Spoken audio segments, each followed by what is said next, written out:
Kayamkulam town east മണ്ഡലം കോൺഗ്രസ് കമ്മിറ്റിയുടെ ആഭിമുഖ്യത്തിൽ മഹാത്മാഗാന്ധിയുടെ 155ാമത് ജയന്തി ദിനം ആചരിച്ചു. റെയിൽവേ ജംഗ്ഷനിൽ നടന്ന പുഷ്പാർച്ചനയും അനുസ്മരണ സമ്മേളനവും KPCC secretary advocate E Sameer ഉദ്ഘാടനം ചെയ്തു. കായംകുളം ടൗൺ ഈസ്റ്റ് മണ്ഡലം കോൺഗ്രസ് കമ്മിറ്റിയുടെ ആഭിമുഖ്യത്തിൽ മഹാത്മാഗാന്ധിയുടെ 155ാമത് ജയന്തി ദിനം ആചരിച്ചു. റെയിൽവേ ജംഗ്ഷനിൽ നടന്ന പുഷ്പാർച്ചനയും അനുസ്മരണ സമ്മേളനവും KPCC secretary advocate E Sameer ഉദ്ഘാടനം ചെയ്തു. നമ്മെ സംബന്ധിച്ചിടത്തോളം ഈ രാജ്യത്തിന് വേണ്ടി സ്വാതന്ത്ര്യം കൊടുക്കുവാൻ നേതൃത്വം കൊടുത്ത, നടുനായകത്വം വഹിച്ച, സ്നേഹവും അതുപോലെ തന്നെ ജനാധിപത്യ ബോധവും ഉയർത്തിപ്പിടിച്ചുകൊണ്ട് മുന്നോട്ട് പോയ, അഹിംസയും ഉയർത്തിപ്പിടിച്ചുകൊണ്ട് മുന്നോട്ട് പോയ മഹാത്മാഗാന്ധി ലോക രാഷ്ട്രീയത്തിൽ ഒരു പുത്തൻ ചിത്രം വരയ്ക്കുകയായിരുന്നു. രാഷ്ട്രീയത്തിൽ ആ പുത്തൻ ചിത്രം സ്നേഹത്തിന്റെ സന്ദേശമായിരുന്നു. ആ സന്ദേശമാണ് ഇന്ന് രാഹുൽ ഗാന്ധി നെഞ്ചിലേറ്റുന്നത്, കോൺഗ്രസ് നെഞ്ചിലേറ്റുന്നത്. ആ സ്നേഹ സന്ദേശം, ജനാധിപത്യ ബോധം, അതാണ് പുതുതലമുറയ്ക്ക് പകർന്നു നൽകിയത്. ഇന്ന് രാജ്യത്തിന്റെ മുഴുവൻ ചരിത്രവും മാറ്റിമറിച്ചുകൊണ്ട് രാജ്യത്ത് സംഘപരിവാർ ശക്തികൾ നമ്മുടെ രാജ്യത്തിന്റെ ചരിത്രം മാറ്റിക്കൊണ്ട് കോൺഗ്രസിനെയും മഹാത്മാഗാന്ധിയെയും പണ്ഡിറ്റ് ജവഹർലാൽ നെഹ്റു അടക്കമുള്ള നേതാക്കന്മാരെ തമസ്കരിക്കുന്ന ഒരു നിലപാട് സ്വീകരിക്കുമ്പോൾ, പുത്തൻ ചരിത്രം കുറിക്കുമ്പോൾ ആ ചരിത്രത്തിന് ആയുസ്സില്ല എന്നുള്ള കാര്യം നാം ഓർമ്മിക്കണം.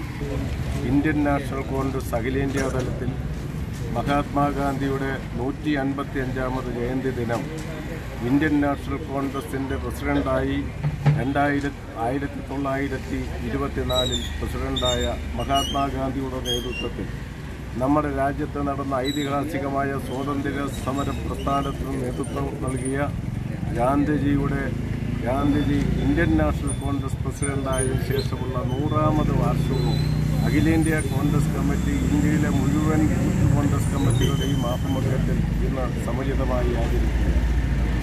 ഇന്ത്യയുടെയും ലോകത്തിൻ്റെയും ഏറ്റവും കരുത്തേറിയ രക്തസാക്ഷിയായി മഹാത്മാഗാന്ധി മാറി.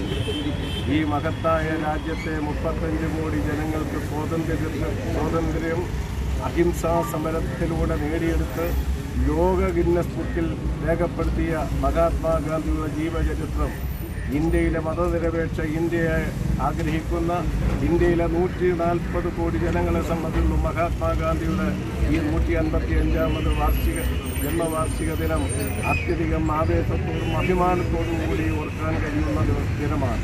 മണ്ഡലം പ്രസിഡന്റ് ബിജു നസറുള്ള അധ്യക്ഷനായി.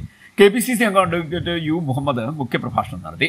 കോൺഗ്രസ് നേതാക്കളായ Cheruppurath Murali, M Vijayamohan, A Hasan Koya, EM Ashraf, Ansari Koyikkalethu, Biju Kannankara, Hashim Sait, Lukman, Rakesh Puthankandam, Geetha Kunnel, Thrideep Kumar, Basheer Peringala, Yusuf Arafath, O Abdul Hameed, Babu Pattirethu, Babuji, C Santhosh Kumar, Shailesh P, Sherif, PS Sabu, Sasidharan Pillai, Thomas Panali എന്നിവർ സംസാരിച്ചു.